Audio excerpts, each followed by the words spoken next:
우리에게 주시는 하나님의 말씀은 민수기 33장 50절부터 34장 29절까지의 말씀입니다. 구약 성경 254쪽에 있습니다. 민수기 33장 50절부터 34장 29절까지의 말씀 함께 읽도록 하겠습니다. 여리고 맞은편 요단강가 모압 평지에서 여호와께서 모세에게 말씀하여 이르시되 이스라엘 자손에게 말하여 그들에게 이르라.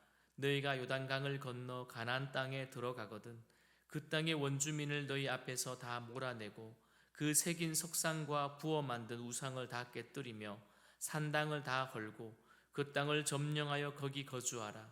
내가 그 땅을 너희 소유로 너에게 주었습니다. 너희의 종족을 따라 그 땅을 제비 뽑아 나눌 것이니 수가 많으면 많은 기업을 주고 적으면 적은 기업을 주되 각기 제비 뽑은 대로 그 소유가 될 것인즉 너희 조상의 지파를 따라 기업을 받을 것이니라. 너희가 만일 그 땅의 원주민을 너희 앞에서 몰아내지 아니하면 너희가 남겨둔 자들이 너희의 눈에 가시와 너희 옆구리에 찌르는 것이 되어 너희가 거주하는 땅에서 너희를 괴롭게 할 것이요 나는 그들에게 행하기로 생각한 것을 너희에게 행하리라. 여호와께서 모세에게 말씀하여 이르시되 너는 이스라엘 자손에게 명령하여 그들에게 이르라. 너희가 가나안 땅에 들어가는 때에 그 땅은 너희에게 기업이 되리니 곧 가나안 사방 지경이라. 너희 남쪽은 에돔 곁에 정극한 신광야니 너희 남쪽 경계는 동쪽으로 여매 끝에서 시작하여 돌아서 아그람 및 언덕 남쪽에 이르고 신을 지나 가데스 바네아의 남쪽에 이르고 또 하달 아달에 지나 아스몬에 이르고 아스몬에서 돌아서 애굽 시내를 지나 바다까지 이르느니라. 서쪽 경계는 대해가 경계가 되나니 이는 너희의 서쪽 경계니라. 북쪽 경계는 이러하니 대에서부터 호르산까지 그으라. 호르산에서 그어 하맛 어기에 이르라. 그닷에 이르고 그 경계가 또한 스불론에 지나 아살하네나에 이르나니 이는 너희의 북쪽 경계니라. 너희의 동쪽 경계는 하살 에난에서 그어 스밤에 이르고 그 경계가 또 스밤에서 니블라에 내려가서 아인 동쪽에 이르고 또 내려가서 긴네레 동쪽의 해변에 이르고 그 경계가 또 요단에 내려가서 여매에 이르나니 너희 땅의 사방 경계가 이러하니라. 모세가 이스라엘 자손에게 명령하여 이르되 이는 너희가 제비 뽑아 받을 땅이라. 여호와께서 이것을 9지파 반쪽에서 주라고 명령하셨나니 이르는 루벤 자손의 지파요 갓 자손의 지파가 함께 그들의 조상의 가문에 따라 그들의 기업을 받을 것이며 므낫세 반쪽도 기업을 받을 것입니다. 받았음이니라. 이 두 지파와 그 반 지파는 여리고 맞은편 요단 건너편 곧 해돋는 쪽에서 그들의 기업을 받으리라. 여호와께서 또 모세에게 말씀하여 이르시되 너희에게 땅을 기업으로 나눌 자는 이름은 이러하니 제사장 엘르아살과 눈의 아들 여호수아니라. 너희는 또 기업의 땅을 나누기 위하여 각 지파의 한 지파 관직 택하라.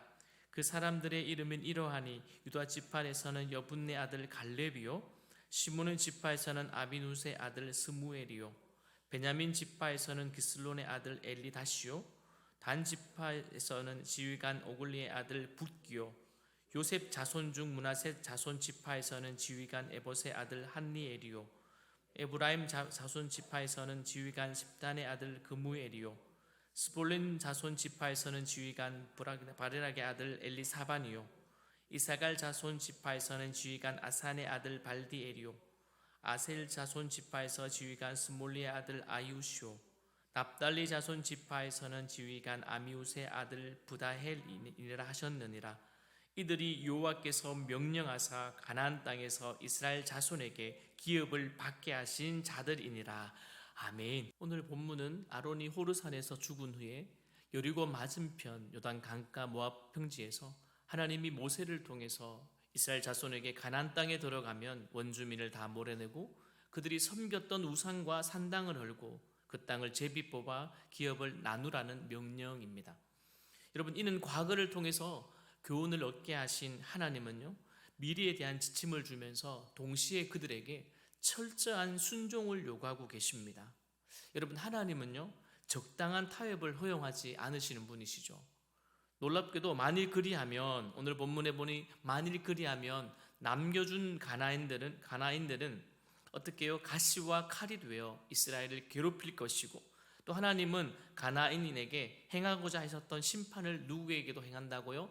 이스라엘 백성들에게 행할 것이라고 말씀하십니다. 55절 56절 보니 너희가 만일 그 땅의 원주민을 너희 앞에서 몰아내지 아니하면 너희가 남겨준 자들이 너희의 눈에 가시와 너희의 옆구리에 찌르는 것이 되어 너희가 거주하는 땅에서 너희를 괴롭게 할 것이요, 56절에 보니까요, 나는 그들에게 행하기로 생각한 것을 너희에게 행하리라. 아멘.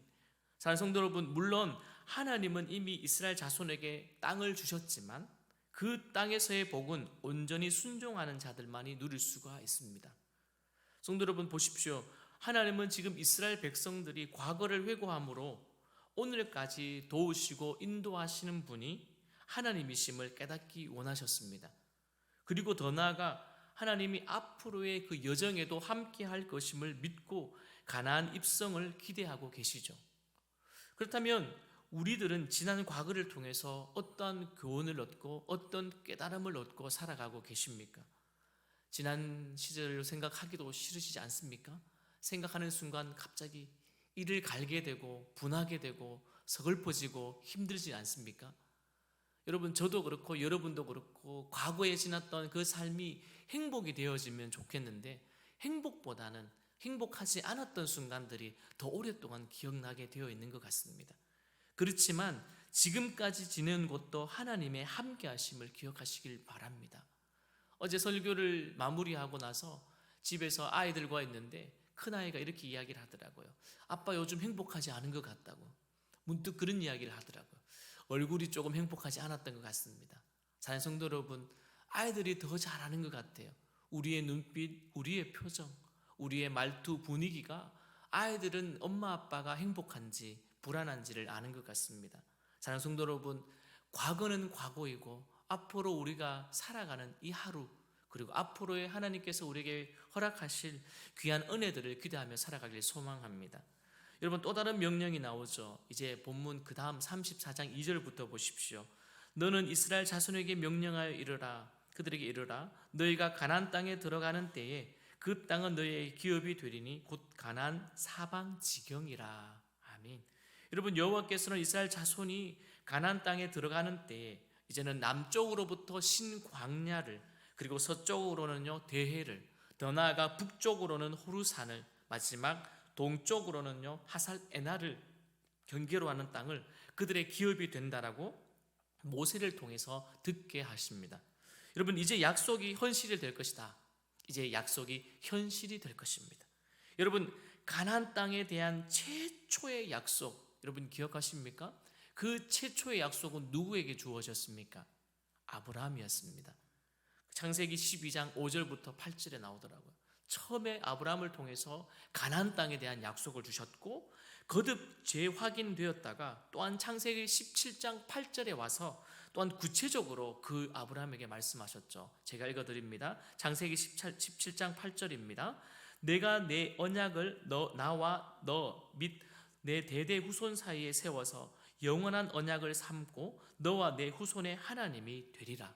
아멘.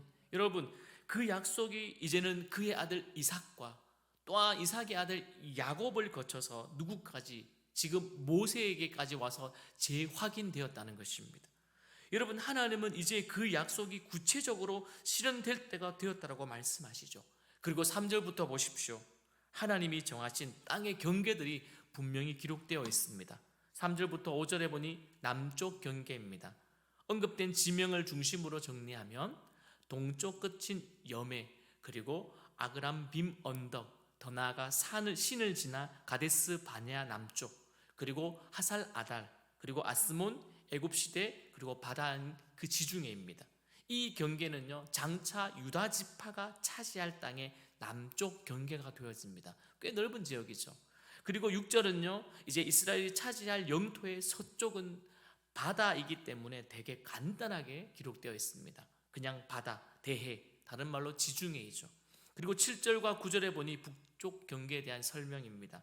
이스라엘의 북쪽 경계는 대해, 즉 지중으로부터 호르산, 그리고 이어서 하맛 어기와 스닷, 더 나아가 그리고 시블론을 지나 하살 에난에 이르는 까지의 지역을 줍니다. 그리고 이 북쪽 경계가 이제는 지중으로부터 하닷 어기를 지나 오늘날의 시리아와 그리고 레바논의 일부를 포함하는 그 지역이 되어집니다. 어쨌든 여러분, 이런 지역의 경계를 분명하게 그리고 선명하게 정확하게 알려주고 계시죠. 그리고 마지막은요, 동쪽 경계가 10절에 나옵니다. 여기서 위치를 확인할 수 있는 지명은 단 하나입니다. 기레넷 바다와 요단강 뿐입니다. 어쨌든 하나님은 이렇게 땅의 청사진을 미리 보여주심으로 이미 그 땅이 누구의 것임을 강조하고 있습니까? 이스라엘 자손의 것임을 강조하고 있습니다. 사랑하는 성도 여러분, 주겠다 하는데 하루는 괜찮습니다. 한 달도 괜찮습니다. 그것이 1년이 되고 10년이 되었다고 생각해 보십시오. 여러분, 정말 줄까? 여러분, 그 확신이 생기겠습니까? 여러분, 하나님이 주겠다 하는 약속이 오랫동안 여러분 지났다면 그 약속 희미해지지 않았습니까? 희미해지기도 하고 우리의 생각은 티미해지기도 합니다. 티미해지기도. 경상도 말입니다. 허리타라는 것이죠. 잊어버리고 산다는 것입니다. 여러분, 다시금 하나님의 약속을 기억해 보십시오. 이처럼 하나님의 약속은요, 반드시 구체적으로 실현되었습니다. 무려 40년 광야를 지나고 또한 한 세대가 갔지만 하나님의 약속은 여전히 땅에 떨어지지 않고 그 여전히 성취되고 있음을 우리에게 가르쳐주고 있습니다. 사랑하는 성도 여러분, 우리에게 주시는 하나님의 약속은요, 반드시 이루어질 것입니다. 여러분, 입을 크게 열어서 기도하십시오. 큰 기도하십시오. 구체적으로 하십시오. 그리고 내 생각인 요만큼밖에 안 된다면 더 큰 기도를 해보십시오. 그것이 하나님의 말씀에 맞다면, 그 뜻에 맞다면 이루어 주실 것입니다. 이제 16절부터 마지막까지는요, 약속의 땅을 기업으로 나눌 자들과 그리고 기업을 나눌 10지파의 지휘관들의 이름이 나오고 있습니다. 여러분, 사람이 모이는 곳에는요, 꼭 누가 필요합니다. 누가 필요할까요? 지도자가 필요합니다. 그리고 질서와 덕을 세우기 위해서도 반드시 리더가 세워져야 합니다. 하나님은 약속의 땅의 분배를 책임질 두 사람의 지도자, 즉 공동 지도자를 세우시고 계십니다. 여러분, 17절 말씀을 읽어볼까요? 34장 17절입니다. 시작. 너희에게 땅을 기업으로 나눌 자의 이름은 이러하니 제사장 엘르아살과 눈의 아들 여호수아니라. 아멘. 여러분, 그리고 두 사람의 지파와 협력할 또 다른 지도자들이 각 지파마다 어떻게 해요? 한 사람씩 세워집니다. 여기서 놀라운 것은요, 기업을 분배에 쓰임받는 지도자들의 이름이 한결같이 하나님과의 관계를 의미하고 있습니다. 그 이름을 보시면요, 다 설명할 수는 없는데요, 그 이름들 나중에 보십시오. 하나님과의 관계를 의미하고 있습니다. 여기서 우리들은 이렇게 생각할 수 있습니다. 하나님은 신실한 지도자를 높이셔서 하나님의 일에 사용하신다. 또한 하나님은 하나님의 뜻을 실행하고 구체화시키는 과정에서 그 뜻을 이룰 훈련된 사람들을 찾고 계신다는 것입니다.